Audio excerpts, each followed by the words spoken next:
नमस्कार फ्रेंड्स, स्वागत है आपका हमारे YouTube channel home science BMA पर।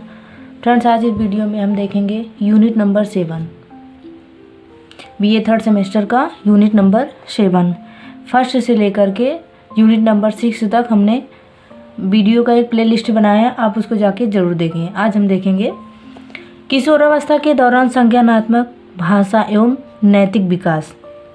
जो किशोरावस्था की अवस्था होती है उसमें जो संज्ञानात्मक विकास होता है, जो भाषा विकास होता है एवं जो नैतिक विकास होता है, उसके बारे में हम समझेंगे। सबसे पहले हम किशोरावस्था के बारे में समझ लेते हैं। किशोरावस्था वह अवस्था होती है जो बाल्यावस्था के बाद तथा युवा अवस्था के पहले की अवस्था होती है।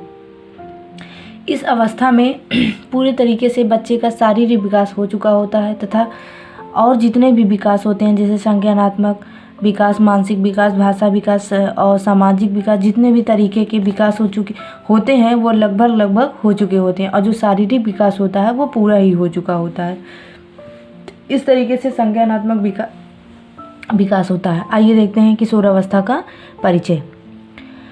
किशोरावस्था की पूर्ण समझ मनोविज्ञान, जीव विज्ञान, इतिहास, समाजशास्त्र, शिक्षा एवं नृविज्ञान सहित विभिन्न दृष्टिकोणों की जानकारी पर निर्भर है।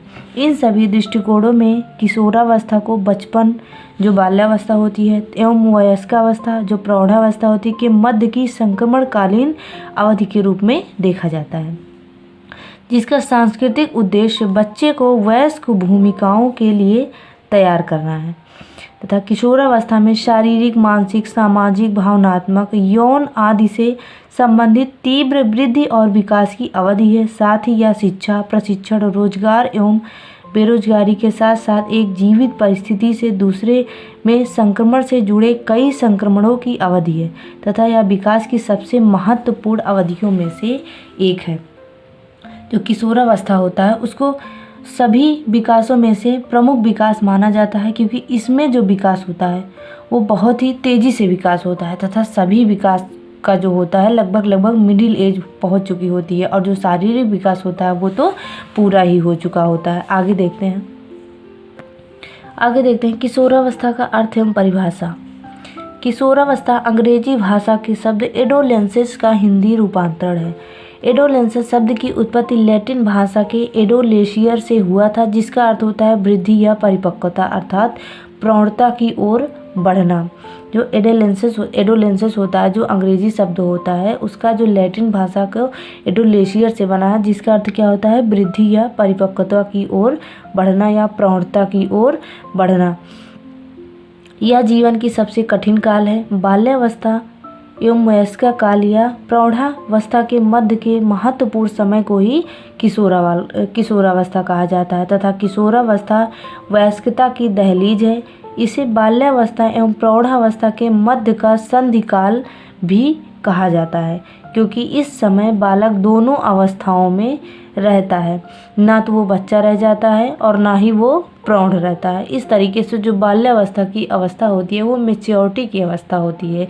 इसमें इसीलिए मैच्योरिटी की अवस्था कहा जाता है, क्योंकि इसमें लगभग सारे विकास जो होते हैं वो होते रहते हैं। आगे देखते हैं, एक परिभाषा देख लेते हैं क्रो एंड क्रो के अनुसार। किशोर ही वर्तमान की शक्ति व भावी आशा को प्रस्तुत करता है। जो किशोर होता है वो वर्तमान की शक्ति तथा भविष्य में होने वाली जो आशाएं होती है उसकी प्रस्तुति करता है।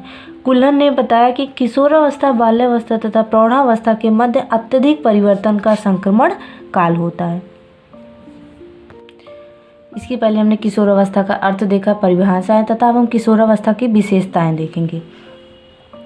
किशोरावस्था को जीवन का परिवर्तन काल, बसंत काल एवं अप्रसन्नता का काल भी कहा जाता है। अप्रसन्नता का काल इसीलिए कहा जाता है क्योंकि इस अवस्था में कोई भी बालक हो या बालिका हो, उसके जीवन में, उसके मस्तिष्क में बहुत सारी उधड़-बुन चलती रहती है तथा उसे तूफानों की अवस्था कहा जाता है। यह वह अवस्था है जिसमें विचारशील व्यक्ति बाल्यावस्था से परिपक्वता की ओर गमन करता है। वैलेंटाइन ने बताया कि व्यक्तिगत घनिष्ठता एवं मित्रता किशोरावस्था की प्रमुख विशेषता होती है। विशेषता के बारे में देखते हैं। किशोरावस्था एक संक्रमणकालीन अवधि होती है। इसकी पहली विशेषता क्या है कि जो किशोरावस्था होती है वो संक्रमणकालीन अवधि होती है। उसके बाद आगे देखते हैं किशोरावस्था परिवर्तन का काल होता है। जो किशोरावस्था होता है वो परिवर्तन का काल होता है तथा यह परिवर्तित होता रहता है। उसके बाद अगला है किशोरावस्था एक समस्यात्मक आयु है। समस्यात्मक आयु इसीलिए कहा जाता है क्योंकि यह बालक तथा बालिकाओं के लिए भी समस्यात्मक होता है तथा उनके परिवार के लिए भी समस्यात्मक होता है। उसके बाद अगला है किशोरावस्था पहचान की खोज का समय है। इसमें बालक हो या बालिका उसके करियर से संबंधित उसको टेंशन होता है तथा वो अपने भविष्य के लिए बहुत ही ज़्यादा सोच विचार में लगा रहता है, इसीलिए कहा जाता है कि पहचान की खोज का समय है। उसके बाद इस अवस्था में सहकारी संबंधित होते हैं, बहुत ही ज़्यादा सहकारी बनते हैं तथा सहकारी बहुत संबंधित हो जाते हैं। उसके बाद किशोरावस्था वयस्कता की दहलीज होती है। दहलीज क्या होती है? किशोरावस्था को वयस्कता कहा ही जाता है तथा यह वयःसंधि से ही शुरू हो जाती है। उसके बाद अगला है स्वतंत्रता और परीक्षण सीमाएं। अगला है आत्म केंद्रित मनोवृत्ति होती है। इसकी विशेषता अगले विशेषता है कि शारीरिक विकास इसमें बहुत तेज़ी से होता है तथा शारीरिक विकास जो होता है वो पूरा ही हो जाता है। उसके बाद अगला है बौद्धिक विकास। इसमें बौद्धिक विकास भी बहुत तेज़ी से होता है तथा इस स्तर तक हो जाता है कि वो अपने भविष्य के लिए पूरा निर्धारित कर लेता है कि हमें क्या करना है क्या नहीं करना है तथा वो अपने लिए सही और गलत का विचार तथा निष्कर्ष खुद ही ले सकता है। उसके बाद अगला है समाज सेवा एवं देशभक्ति की भावना। उसके बाद अगला है कल्पनाशीलता। इसमें कल्पनाशीलता बहुत होती है। उसके बाद विद्रोह की प्रवृत्ति, इसीलिए विद्रोह की प्रवृत्ति की वजह से ही इसमें अपराध बहुत ज़्यादा होते हैं। उसके बाद कामुकता भी बहुत होती है। उसके बाद है स्थिरता और समायोजन का अभाव। इस अवस्था में स्थिरता और समायोजन का अभाव पाया जाता है, तभी इसे तूफानों की अवस्था कहा जाता है क्योंकि इस अवस्था में ना तो स्थिरता होती है और ना ही समायोजन पाया जाता है। उसकी बात है वीर पूजा की प्रवृत्ति। वीर पूजा जैसे जो हमारे देश के बहुत वीर पुरुष होते हैं, महान पुरुष होते हैं, उनके बारे में पढ़ना जानना तथा उनका अनुकरण करना इसमें इनकी प्रवृत्ति बन जाती है। उसके बाद धर्म एवं ईश्वर के प्रति विचार, ये विचार करने लगते हैं कि क्या ये सही है, अगर सही है तो क्यों सही है, गलत है तो क्या गलत है तथा क्यों गलत है, ये उसमें विचार विमर्श करने लगते हैं। उसके बाद अगला है व्यवहार में भिन्नता। एक विशेषता ये भी होती है कि इस अवस्था में इनके व्यवहार में धीरे धीरे भिन्नता आने लगती है। उसके बाद है स्वाभिमान की भावना। स्वाभिमान की भावना का भी बहुत तेज़ी से विकास होता है। उसके बाद व्यवसायों का चुनाव भी हो जाता है कि कौन सा व्यवसाय करना है। उसके बाद जीवन निर्माण, इनके जीवन निर्माण से संबंधित जो भी चीज़ें होती हैं वह इनके लिए पूरा एकदम शीशे की तरह साफ हो जाती हैं। हमें क्या करना है क्या नहीं करना है, कब करना है, कैसे करना है। इसमें मस्तिष्क का विकास तथा संज्ञानात्मक विकास, बौद्धिक विकास बहुत ही अच्छे से हो जाता है। उसके बाद देखते हैं किशोरावस्था का वर्गीकरण। अगर इसका वर्गीकरण की बात की जाए तो इसको 3 भागों में बांटा जाता है। पहला क्या है? प्रारंभिक किशोरावस्था, जो कि 9 वर्ष से 13 वर्ष की आयु तक होती है। इसको वयःसंधि की अवस्था भी कहा जाता है। इस अवस्था में बालक तथा बालिकाओं के शरीर में होने वाले परिवर्तन से वह बालक तथा पुरुष तथा स्त्री की तरफ बढ़ती है। जो बालक होता है वो पुरुषत्व की तरफ, जो स्त्री या बालिका होती है वो स्त्रीत्व की तरफ बढ़ती है। इस तरीके से इसमें शारीरिक विकास और वृद्धि बहुत तेज़ी से ही होते हैं जो हमें प्रत्यक्ष दिखाई देते हैं। उसके बाद अगला है मध्य किशोरावस्था, जो कि 14 से 15 वर्ष की आयु तक होती है। उसके बाद अगला है अंतिम किशोरावस्था। यह 16 वर्ष से 19 या 20 साल की होती है। यह किशोरावस्था की अंतिम अवस्था होती है। इसमें स्वयं पहचान बनाने की विशेषता होती है तथा यौन गौण लक्ष्य पूर्व विकसित हो चुके होते हैं। उसके बाद अगला देखते हैं संज्ञानात्मक विकास का परिप्रेक्ष्य। इसका संज्ञानात्मक विकास का परिप्रेक्ष्य क्या होता है? संज्ञानात्मक विकास का अर्थ होता है, जो संज्ञानात्मक विकास होता है वो हमारे पूरे मस्तिष्क से संबंधित होता है। जो भी हमारे मस्तिष्क से संबंधित चीज़ें होती हैं जैसे सोचना, विचारना, तर्क, प्रत्यक्षीकरण, तर्क वितर्क करना आदि सारी मस्तिष्क से चीज़ें जो होती हैं, जैसे इसका अर्थ है सोचने और तर्क करने की क्षमता का विकास। किशोरावस्था तेजी से संज्ञानात्मक विकास का समय है तथा मस्तिष्क की संरचना में जैविक परिवर्तन एवं मस्तिष्क में जुड़ाव, बढ़े हुए अनुभव, ज्ञान एवं बदलती सामाजिक मांगों के साथ तेजी से संज्ञानात्मक विकास उत्पन्न करने के लिए बातचीत करता है तथा ये परिवर्तन सामान्यतः युवावस्था व उसके तुरंत बाद शुरू होते हैं एवं कुछ कौशल किशोरावस्था के रूप में विकसित होते रहते हैं। तो इस तरीके से आपने देखा जो संज्ञानात्मक विकास होता है वो पूरी तरीके से मानसिक विकास होता है। उसके बाद देखते हैं किशोर सोच में परिप्रेक्ष्य एवं प्रगति। उसमें सोच में क्या परिप्रेक्ष्य एवं क्या प्रगति होती है तथा क्या अहम केंद्रित होता है। जैसे ये भी संज्ञानात्मक विकास के अंतर्गत आता है। इसमें क्या है, पहला ध्यान, उसके बाद है स्मृति, उसके बाद है संसाधन की गति, उसके बाद आगे देखते हैं संगठन जो ऑर्गेनाइजेशन होता है। उसके बाद है मेटाकॉग्निजन। यह मेटाकॉग्निजम क्या होता है, स्वयं सोचने के बारे में सोच सकते हैं। इसमें अक्सर सोचने की प्रक्रिया के दौरान किसी भी अपनी संज्ञानात्मक गतिविधि की निगरानी करना शामिल होता है। मतलब वो इसमें अपने ऊपर काम करते हैं कि हम क्या कर रहे हैं, सही कर रहे हैं कि गलत कर रहे हैं, ये कब करना चाहिए, जो कर रहे हैं हम सही कर रहे हैं, इसी समय करना चाहिए, जो भी XYZ जो भी करना होता है वो अपने ऊपर काम करते हैं। उसके बाद आगे देखते हैं किशोरावस्था के दौरान विशिष्ट संज्ञानात्मक परिवर्तन। जो विशिष्ट संज्ञानात्मक होता है वो मस्तिष्क से संबंधित होता है। इसमें देखते हैं क्या परिवर्तन होता है। 12 से 18 वर्ष की आयु के मध्य विकासशील किशोर एक समस्या के भीतर सभी तार्किक संबंधों के बारे में व्यवस्थित रूप से सोचने की क्षमता विकसित कर लेता है तथा ठोस सोच से औपचारिक तार्किक संचालन में परिवर्तन समय के साथ होता है तथा प्रत्येक किशोर जटिल तरीकों से सोचने की क्षमता विकसित करने में अपनी गति की प्रगति करता है। इस तरीके से वह खुद के बारे में सोचने में आगे बढ़ता है।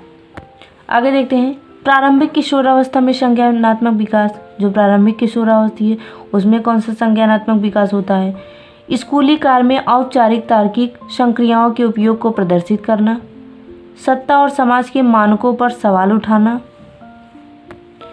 तथा विभिन्न विषयों पर अपने स्वयं के विचार बनाना एवं उसे संप्रेषित करना शुरू कर देता है। उसके बाद आगे देखते हैं इससे जो जीवन से संबंधित होते हैं, जैसे कौन सा खेल खेलना बेहतर है, किन समूह में शामिल होना बेहतर है, या व्यक्तिगत रूप वांछनीय या आकर्षक है, माता पिता के कौन से नियम बदलने चाहिए, इस सब तरीकों का। उसके बाद देखते हैं मध्य किशोरावस्था में संज्ञानात्मक विकास। इसमें कौन सा विकास होता है, अक्सर अधिक व्यापक रूप से प्रश्न करने लगते हैं तथा उनका विश्लेषण भी करते हैं। विभिन्न तथ्यों के बारे में सोचना तथा अपने स्वयं की आचार संहिता बनाना शुरू कर देता है। जैसे मुझे क्या लगता है, क्या सही है, जैसा कि मैंने बताया।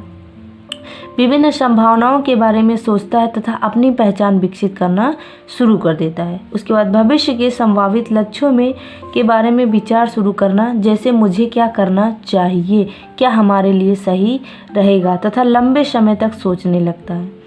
इस तरीके से हम आगे देखते हैं उत्तर किशोरावस्था में संज्ञानात्मक विकास। इसमें तो काफ़ी हद तक बच्चा जो होता है वो सामाजिक तथा मानसिक रूप से परिपक्व हो चुका होता है। इसमें देखने क्या है, न्याय, इतिहास एवं राजनीति जैसे अधिक वैश्विक अवधारणाओं के बारे में विचारों में वृद्धि, विशिष्ट विषयों एवं चिंताओं पर आदर्शवादी विचार तथा बहस करता है और विरोधी विचारों के प्रति असहिष्णुता विकसित करता है। कैरियर के निर्णय लेने पर ध्यान केंद्रित करना, वयस्क समाज में उभरती भूमिका पर विचार करना, स्वस्थ किशोर संज्ञानात्मक विकास को बढ़ावा देना। उसके बाद आगे देखते हैं किशोरों में स्वस्थ संज्ञानात्मक विकास को प्रोत्साहित करना, जैसे पर्याप्त नींद, जल योजन और पोषण प्राप्त करने में किशोरों की सहायता करना, विभिन्न विषय मुद्दों और वर्तमान घटनाओं के बारे में चर्चा तथा किशोरों को शामिल करना, किशोरों को वयस्कों के साथ विचारों व विचारों को साझा करने के लिए प्रोत्साहित करना, किशोरों को स्वतंत्र रूप से सोचने और अपने विचारों को विकसित करने के लिए प्रोत्साहित करना। इस सब तरीके की चीज़ों को गार्जियन के तथा माता पिता को भी करना चाहिए। इससे जो बच्चा है उसको संज्ञानात्मक विकास में जो संज्ञानात्मक है उसको बहुत तेज़ी से विकास होगा। उसके बाद आगे देखते हैं किशोरावस्था में बुद्धि एवं सृजनात्मकता का विकास। इसमें देखते हैं क्या है, किशोरावस्था में किशोर तथा किशोरियों की बुद्धि का विकास मंद गति से परिपक्वता की ओर अग्रसरित होता है एवं किशोर की समस्त मानसिक शक्तियों का विकास हो जाता है। उसमें अधिगम, ध्यान, अमूर्त चिंतन, समायोजन, मनन और समस्या समाधान करने की पूर्ण योग्यताएं आ जाती हैं। किशोरावस्था के दौरान बच्चे शारीरिक एवं संवेगात्मक परिवर्तन से गुजरते हैं जो उनके IQ या सृजनात्मकता के स्तर को प्रभावित करता है। इस तरीके से हम देखते हैं। उसके बाद आगे देखते हैं शिक्षक या समाज का मार्गदर्शन करने वाला बनने में सहायता कर सकते हैं। इस सब तरीके से हम चीज़ों को देखते हैं। बुद्धि का अधिकतम विकास, इस अवस्था में जो बुद्धि का होता है अधिकतम विकास हो चुका होता है। उसके बाद तर्क शक्ति का विकास, तर्क शक्ति के विकास में भी बहुत तेज़ी से परिवर्तन होता है तथा कब क्या कैसे क्यों करना है ये सब। उसके बाद कल्पना शक्ति का भी विकास, कल्पना शक्ति का भी विकास होता है कि जैसे हम आगे चल कर के क्या बनेंगे, ऐसे बनेंगे, ये करेंगे, वो करेंगे, इस सब तरीके की कल्पना कर। उसके बाद है अमूर्त चिंतन करना तथा ध्यान केंद्रित करने की क्षमता, रुचियों का विकास करना तथा अस्थायी स्मृति का विकास करना, निर्णय लेने की योग्यता तथा समस्या समाधान की योग्यता, इस सब तरीके से इस अवस्था में उनका विकास हो चुका होता है। उसके बाद हम देखते हैं किशोरावस्था में भाषा का विकास। किशोरावस्था में भाषा का विकास भी अच्छे से हो चुका होता है क्योंकि किसके सामने हमें क्या बोलना है, कब बोलना है, कैसे बोलना है, इस सब तरीके का विकास हो चुका होता है। जन्म के उपरांत मानव विकास की तृतीय अवस्था किशोरावस्था है तथा यह वह अवस्था होती है जो बाल्यावस्था की समाप्ति के बाद शुरू हो जाती है एवं वयस्कावस्था तथा प्रौढ़ावस्था के प्रारंभ होने तक चलती है तथा इसमें व्यक्तिगत अंतरों, जलवायु आदि के कारण किशोरावस्था की अवधि में कुछ न अंतर पाया जाता है। इस तरीके से भाषा विकास में हम देखते हैं इस अवस्था में भाषा का विकास संप्रत्यात्मक स्तर पर निर्भर करती है। इसीलिए किशोर तथा किशोरियों में कल्पनाशील साहित्य के अध्ययन एवं सृजन में रुचि होती है। उसके बाद इस अवस्था में बच्चे अपनी भाषा को अधिक साहित्यिक बना लेते हैं तथा किशोर तथा किशोरियों में होने वाले शारीरिक परिवर्तनों से जो भी संवेग उत्पन्न होते हैं वह उनकी कल्पना शक्ति का विकास होने लगता है। उसके बाद किशोरावस्था में भाषा विकास में आदत एवं बुद्धि का प्रभाव भी स्पष्ट रूप से परिलक्षित होता है तथा आदत एक प्रकार की चेतन सजगता एवं अंतर्दृष्टि की ओर संकेत करती है। इस अवस्था में बालक की भाषा का विकास अधिकतम होता है तथा शब्दों के भंडार में भी वृद्धि हो जाती है। किशोरावस्था में यद्यपि शब्दकोश विकसित होता है फिर भी वे कभी कभी गुप्त भाषा का प्रयोग करते हैं, जैसे सांकेतिक भाषा का प्रयोग करते हैं। उसके बाद किशोरावस्था में अनेक शारीरिक परिवर्तन से जो संवेग उत्पन्न होता है भाषा का विकास भी उससे प्रभावित होता है। उसके बाद आगे किशोरावस्था में शब्दकोश विकसित होता है फिर भी वो कभी कभी गुप्त का प्रयोग करते हैं। किशोरावस्था में अनेक शारीरिक परिवर्तन के जो संवेग उत्पन्न होते हैं वह उनसे प्रभावित होता है। किशोरावस्था में लिखे गए प्रेम पत्रों की भाषा में भावुकता का मिश्रण होने से भाषा सौंदर्य प्रस्फुटित होता है तथा एक एक शब्द अपने स्थान पर सार्थक होता है। वाटसन ने इसे व्यवहार का एक अंग माना है। भाषा के माध्यम से किशोर अनुपस्थित परिस्थिति का वर्णन करता है तथा साथ ही साथ विचार विमर्श भी करता है। आगे हम देखते हैं किशोर नैतिकता। नैतिकता का मतलब क्या होता है? नैतिकता सामाजिक नियंत्रण का एक साधन होता है। इसके अभाव में समाज में अनेकों ज्वलंत समस्याएं उत्पन्न हो जाती हैं। वर्तमान में रिश्वतखोरी, बेईमानी आदि जैसे अनैतिक क्रियाकलाप होते हैं जिनके कारण समाज में हत्या, आत्महत्याएं, गैर कानूनी कृत्य हो रहे हैं तथा कोठारी कमीशन ने नैतिक मूल्यों के विकास पर बल देते हुए इसे भारतीय शिक्षा के उद्देश्यों में महत्वपूर्ण स्थान दिया है। इसका निम्नलिखित उद्देश्य क्या देखते हैं? उत्पादन वृद्धि करना, उसके बाद है सामाजिक एवं राष्ट्रीय एकता का विकास करना, जनतंत्र को सुदृढ़ बनाना, देश को आधुनिकीकरण करना तथा सामाजिक, आध्यात्मिक एवं नैतिक मूल्यों का विकास करना। उसके बाद हम देखते हैं नैतिकता का अर्थ एवं परिभाषा है। मोरल शब्द लैटिन भाषा के मोरेस से बना है जिसका अर्थ होता है रीति रिवाज होता है। समाज के रीति रिवाज, मान्यताओं का पालन करना नैतिकता है और इनके विरुद्ध कार्य करना अनैतिकता है तथा नैतिक व्यवहार से तात्पर्य सामाजिक मान्यताओं व आदर्शों के अनुरूप व्यवहार करने से है। नैतिकता का मतलब होता है जो अच्छे कार्य होते हैं, जो हम अच्छे कार्य करते हैं तथा जो हमें अच्छे कार्य करने चाहिए वो सब नैतिकता के अंतर्गत आते हैं। नैतिकता का मतलब होता है अच्छाई से, अच्छे काम करना, अच्छी बातें करना, इस सब तरीके। परिभाषा देखते हैं। मैकडूगल के अनुसार अस्थायी भाव चरित्र की इकाइयाँ और चरित्र अस्थायी भाव की एक व्यवस्था अथवा संगठन है। हरलाक के शब्दों में देखते हैं, समूह के नैतिक नियम के अनुसार व्यवहार करना ही नैतिक व्यवहार कहलाता है। उसके बाद सैमुअल इस्माइल्स के अनुसार चरित्र आदतों का पुंज है। अब हम देखेंगे नैतिक विकास के तत्व। जो नैतिक विकास होते हैं उनके तत्व क्या होते हैं? नैतिक विकास के मुख्य तत्व जैसे ईमानदारी, परोपकारी, विश्वास, त्याग, आज्ञा पालन, सेवा भावना, साहस, धैर्य, दवा, क्षमा, स्नेह, सहानुभूति, देश प्रेम, कर्तव्य निष्ठा, सत्यता आदि ये जो तत्व होते हैं ये नैतिक विकास के तत्व हैं।